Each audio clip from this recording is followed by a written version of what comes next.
Good afternoon, ladies and gentlemen. This is Caked Up coming at you with another video review, and today we're going to take a look at the Transformers Lost Age Armor Knight Optimus Prime, one of the final toys to be released from the Age of Extinction / Lost Age movie advance line. So, for those who do not know, this is a slight retool and extensive repaint of the Leader Class Optimus Prime.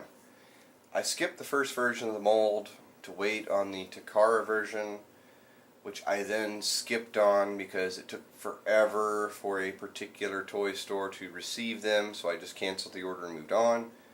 And then ultimately, I discovered this and decided this was the only way to go.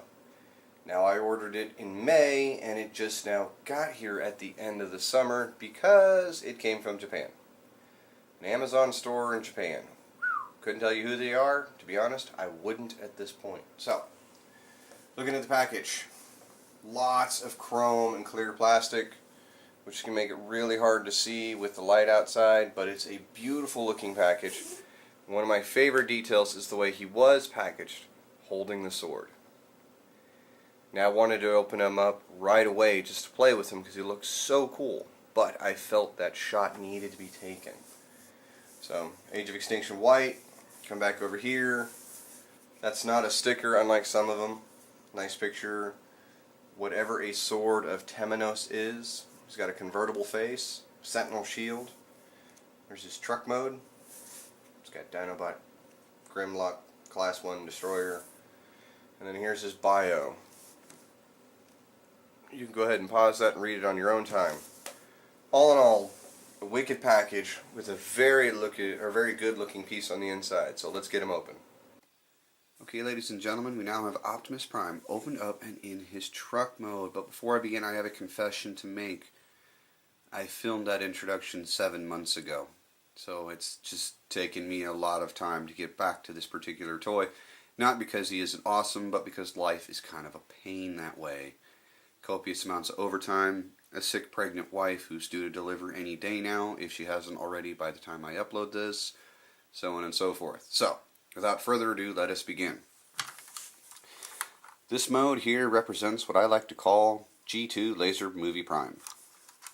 Quite literally, it just screams G2 Prime. I know that there was a lot different color scheme, but you got the long nose truck, nice and sleek, you got a sword, copious amounts of flames, which was always a movie Prime thing, but it's just different here. And all in all, I love the look of this alt mode. Especially the cab section is very well done.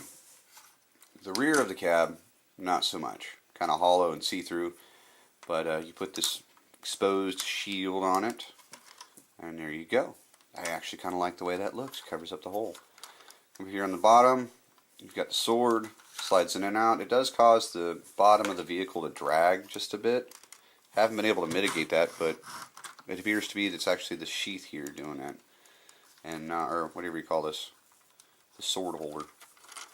Kind of a shame that it can't roll freely because of this device. But another look at the underside, you see that all of the robot is in the cab and the back of the truck is just kind of there for show. A little disappointing, but what are you going to do? Aside of rolling and storing his weapons, he has absolutely no gimmicks whatsoever in this mode. So, the metallic blue paint, considering it's a Japanese release, works very nicely. Not a big fan of chrome, however, it's done very cleanly here and where it's kind of relevant. Silver paint back there, silver paint here. Could use some extra details. What are you going to do? I forgot about the chromed wheels and this side. All in all, just a sharp alt mode. I love it. It's a far cry from the glorious beast that is the Leader Prime. Please forgive the labels that are peeling off. But as you can see, new Prime is smaller than old Prime by just a tad. Weighs significantly less. So you got that going for you. But has a dramatically different paint deco. Whereas there's a decent mixture of red and blue, there's a whole lot of blue and not a lot of red here. What are you going to do? So, set that aside. Now to go ahead and transform this beast. Go ahead and set this all down. Basically, getting him open to start is a little difficult in my mind, just because I've got all this silver paint and I don't want to scratch it. But I like to come up here and pry this off. Put that up. Come down here, very gently peel that off. Now, I'm not going to do reverse transformation because it's only, what, 17 steps? But please take note of where the robot arms go. I never really messed with this toy due to all the silver paint, so I kept forgetting how to do the transformation on the arms. So make sure you remember that.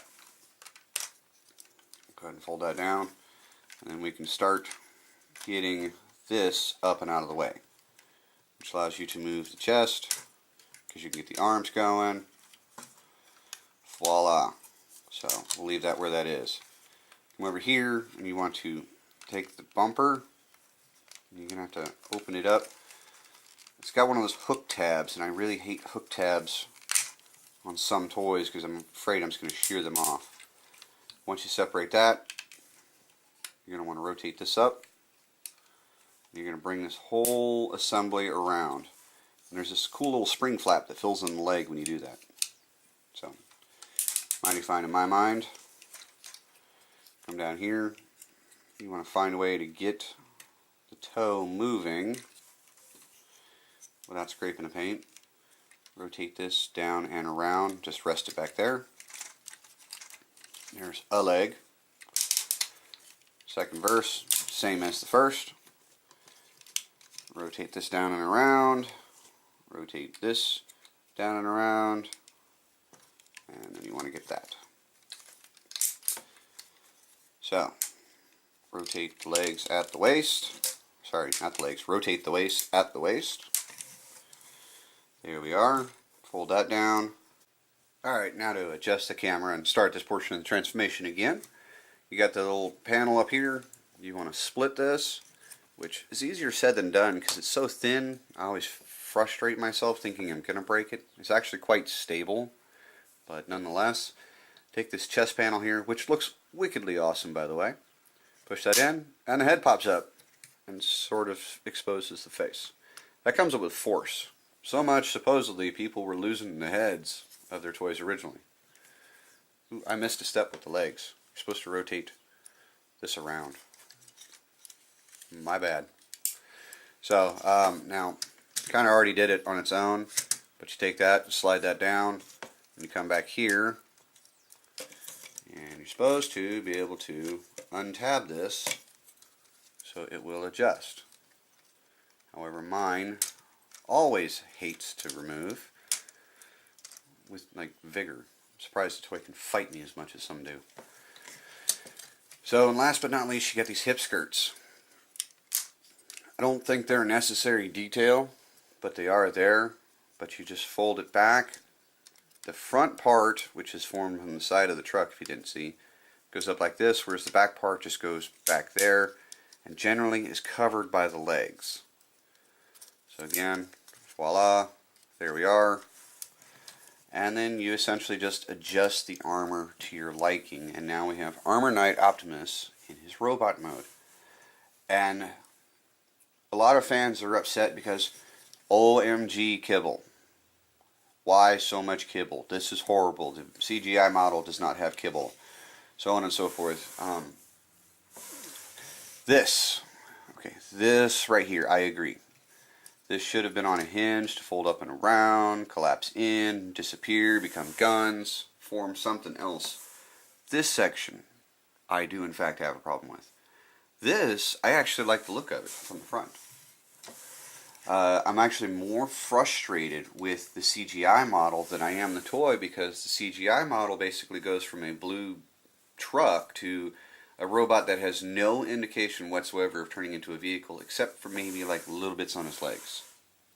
Now, I haven't seen a movie in a while, and I haven't really studied the CGI model since then, but I do know that it just has this feel like it's not a Transformer, it's a Gundam. And so, although I do like the design quite a bit, it just isn't what I need it to be to match this toy. So, again, a lot of kibble is on the back. Not going to get past that. But Some of the kibble I think would have made for one hell of a CGI appearance. So now, being a Japanese release, we have copious amounts of paint. A retooled head, retooled feet, retooled chest, but we have copious amounts of paint all over, and I love it. Silver and red here on the feet, flames going alongside. Apparently the Hasbro release didn't have this. Reaper labels took care of that. Silver and gold, along with the metallic. Silver here, I mean you got a little bit of gray in the joints, but I'm okay with that. Then you got metallic blue on top of silver with gold and red and blue. More gold. I think even the forearms got retooled just a bit. So very, very wicked. Now, if you look at that head sculpt, try to get that in frame, that is a gorgeous head sculpt, and that's with the mask up. You come up over here, basically flip the head up to the side, and you can rotate it around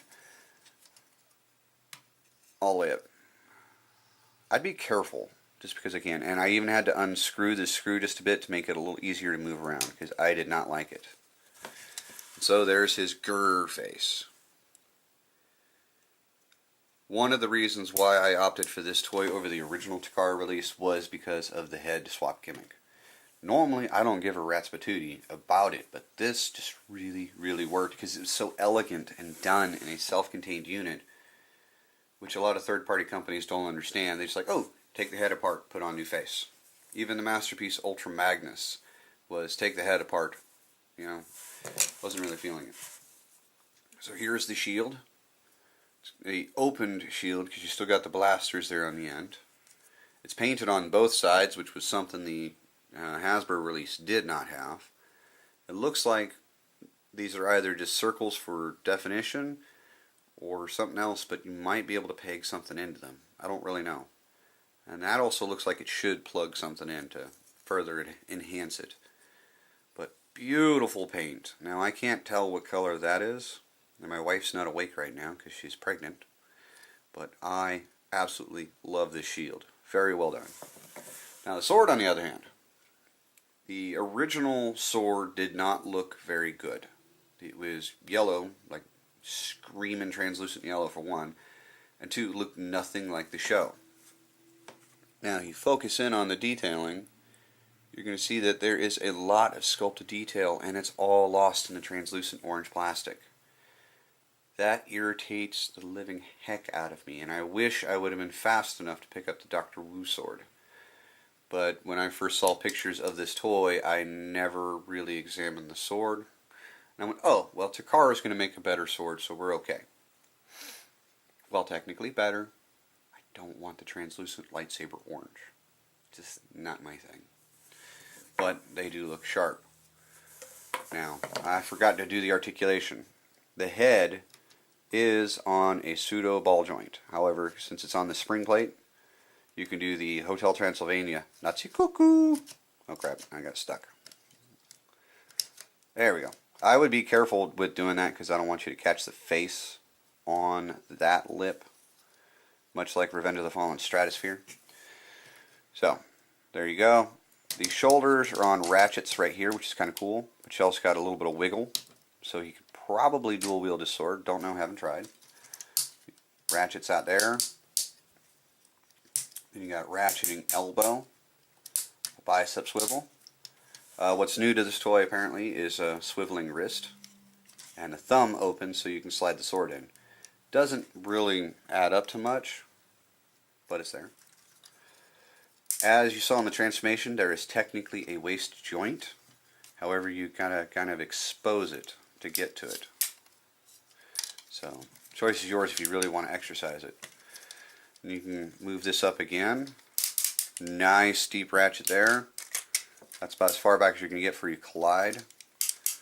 Knee is on a ratchet. Then you got a thigh swivel. You come down here, and you got, it's because of the transformation joint, but you can move the ankle like this, which is cool. Just tiny little bits add up, and then you can wiggle the toe. So, let's see what we got here.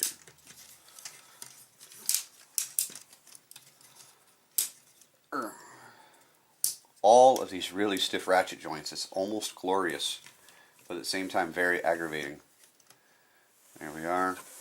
Plug the shield in. It's actually like a 6mm port, so you can't swap this around with anything. It's supposed to plug in right there, but it is not. There we go. Might help if I had it in straight. And then this has got a slot for the tab that's on the inside of the palm. There we go. That is actually a pretty wicked appearance in my mind. Alright, so bringing in the Revenge of the Fallen Prime again, you can see just how drastically different they are. The Age of Extinction or Lost Age Prime here is significantly smaller in robot mode than his now 7-year-old counterpart. And I'm cool with that. Don't get me wrong, this is a glorious beast. I absolutely love this toy. There is a lot going on. A whole lot going on. Whereas this toy, if it weren't for this very, very sleek silver paint, I think you could play with this toy just a little bit more than you could him. And before I forget, you have the weapon storage on the back by flipping that piece up. I'm sure it could be assumed or everyone already knew, but let me do my piece and show it. Didn't find anything for this shield though. Okay, ladies and gentlemen, in conclusion, I have to say that this toy is phenomenal. Yes, it's simplified and smaller than previous Leader Primes, and it has a hellacious amount of kibble on his back, but the overall appearance, paint, sculpted detailing, and even the articulation is just there and makes this toy worth your while. I do sincerely apologize it took me so long to actually film the review for this toy, but now that I'm done, I feel contented because this guy is worth everyone's time to consider. This has been the video review for the Takara Lost Age Armor Knight Optimus Prime. This has been Caked Up. Have a nice day.